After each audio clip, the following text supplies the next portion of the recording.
రాష్ట్ర ప్రభుత్వం అంగన్వాడీల సమస్యలు వెంటనే పరిష్కరించాలని లేకపోతే పోరాటం తీవ్రతరం చేస్తామని సేటియు జిల్లా ప్రధాన కార్యదర్శి P Tejeswara Rao, anganwadi workers helpers union జిల్లా అధ్యక్షులు కె. కళ్యాణి హెచ్చరించారు. అంగన్వాడీలకు వేతనాలు పెంచాలని, గ్రాట్యుటీ అమలు చేయాలని, మినీ సెంటర్లను మెయిన్ సెంటర్లుగా మార్చాలని కోరుతూ రాష్ట్ర వ్యాప్త పిలుపులో భాగంగా సోమవారం శ్రీకాకుళం ఐసిడిఎస్ ప్రాజెక్టు కార్యాలయం వద్ద AP Anganwadi workers and helpers union CITU ఆధ్వర్యంలో ధర్నా నిర్వహించారు. ఈ సందర్భంగా ఆయన మాట్లాడుతూ అంగన్వాడీలకు గత 5 సంవత్సరాలుగా వేతనాలు పెంచలేదని ఆవేదన వ్యక్తం చేశారు. అన్ని జిల్లాల్లో ప్రాజెక్ట్ కార్యాలయాల ద్వారా ఇప్పటికే AP Anganwadi workers and helpers union ధర్నాలకు పిలుపునివ్వడం జరిగింది. గత సంవత్సరం 42 రోజులు సమ్మె సందర్భంగా రాష్ట్ర ప్రభుత్వం యూనియన్తో చర్చలు జరిపి సమస్యలన్నీ కూడా పరిష్కారం చేస్తామని చెప్పి రాతపూర్వకంగా అంగీకరించి మినిస్టర్స్ అధికారులు కూడా సంతకాలు చేసి యూనియన్తో ఒప్పందం చేసుకోవడం జరిగింది. మేము జూన్లో వేతనాలు పెంచుతామని చెప్పి గతంలో హామీ ఇచ్చారు. కానీ ఇప్పటికి కూడా రాష్ట్ర ప్రభుత్వం ఏర్పడి 8 నెలలు కావస్తున్నా సరే అంగన్వాడీల తాలూకా సమస్యలు పరిష్కారం చేయట్లేదు. మినీ సెంటర్లు మెయిన్ సెంటర్లుగా మార్పు చేస్తాం, జీవో ఇస్తామని చెప్పారు. దానికి సంబంధించి కూడా ఎటువంటి చలనం లేదు. అలాగే ఈరోజు యాప్ల పేరుతో పనిభారం పెంచుతున్నారు.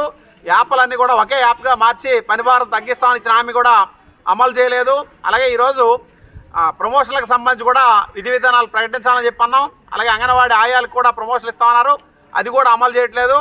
అందుకని రాష్ట్ర ప్రభుత్వం ఎప్పటికైనా సరే అంగన్వాడీల తాలూకా సమస్యల మీద యూనియన్తో వెంటనే చర్చలు జరిపి పెరుగుతున్న ధరలకు అనుగుణంగా వేతనాలు వెంటనే పెంచాలి. అలాగే ఈ సమస్యలు కానీ పరిష్కారం చేయకపోతే 28వ తేదీన అన్ని జిల్లా కలెక్టరేట్ల ద్వారా కూడా రిలే నిరాదీక్షలు చేయాలని ఇప్పటికే పిలుపునివ్వడం జరిగింది. అప్పటికి కూడా పరిష్కారం కాకపోతే మార్చి 10వ తేదీన చెలో విజయవాడ కార్యక్రమం పెట్టి ఈ ప్రభుత్వానికి అంగన్వాడీల తాలూకా ఐక్యత ఏంటంది చూపించాల్సిన అవసరం ఉంటుంది. అందుకు ఈరోజు కూటమి ప్రభుత్వం గతంలో వైసీపీ ప్రభుత్వం ఉండేటప్పుడు అంగన్వాడీలు పోరాటాలు చేస్తే ఆ శిబిరాల దగ్గరకు వచ్చి మీ అధికారంలోకి వచ్చిన వెంటనే మీ సమస్యలన్నీ పరిష్కారం చేస్తాం, మీ పోరాటాలకు అండగా ఉంటామని చెప్పి ప్రకటించిన కూటమి నాయకులు ఈరోజు అధికారంలోకి వచ్చినప్పుడు కూడా అంగన్వాడీ సమస్యల పరిష్కారం పట్ల నిర్లక్ష్యంగా వ్యవహరించడాన్ని సిఐటిగా తీవ్రంగా ఖండిస్తున్నాం. ఇప్పటికైనా సరే అంగన్వాడీ సమస్యల పట్ల బాధ్యతగా వ్యవహరించి యూనియన్తో చర్చలు జరిపి వేతనాలు పెంచడంతో పాటు మినిట్స్లో అంగీకరించిన విషయాలన్నిటి కూడా జీవోలు వెంటనే ఇవ్వాలని చెప్పి, లేకపోతే పోరాటాలు ఉధృతం చేస్తామని చెప్పి ప్రభుత్వాన్ని హెచ్చరిస్తున్నాం. పి తేజేశ్వరరావు, సిఐటి జిల్లా ప్రధాన కార్యదర్శి.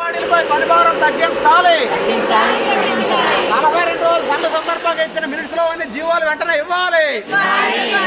రాష్ట్ర ప్రభుత్వం యూనియన్తో వెంటనే చర్చలు జరిపి వేతనాలు పెంచాలి. రాష్ట్ర ప్రభుత్వం యూనియన్తో వెంటనే చర్చలు జరిపి వేతనాలు పెంచాలి. పెరుగుతున్న ధరలకు అనుగుణంగా వేతనాలు వెంటనే పెంచాలి. అంగన్వాడీల సమస్యలు రాష్ట్ర ప్రభుత్వం వెంటనే పరిష్కారం చేయాలి. అంగన్వాడీల సమస్యలు రాష్ట్ర ప్రభుత్వం వెంటనే పరిష్కారం చేయాలి.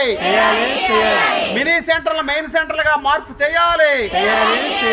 రాష్ట్ర ప్రభుత్వం సమ్మె సందర్భంగా ఇచ్చిన హామీలన్నీ జీవోలు వెంటనే ఇవ్వాలి. 42 రోజుల సమ్మె సందర్భంగా మినిట్స్ లో అంగీకరించిన వాటానికి వెంటనే జీవోలు ఇవ్వాలి. పెరుగుతున్న ధరలకు అనుగుణంగా రాష్ట్ర ప్రభుత్వం వెంటనే వేతనాలు పెంచాలి. అంగన్వాడీల సమస్యల పట్ల రాష్ట్ర ప్రభుత్వం నిర్లక్ష్యం నశించాలి. అంగన్వాడీల సమస్యల పరిష్కారం పట్ల రాష్ట్ర ప్రభుత్వం నిర్లక్ష్యం నశించాలి.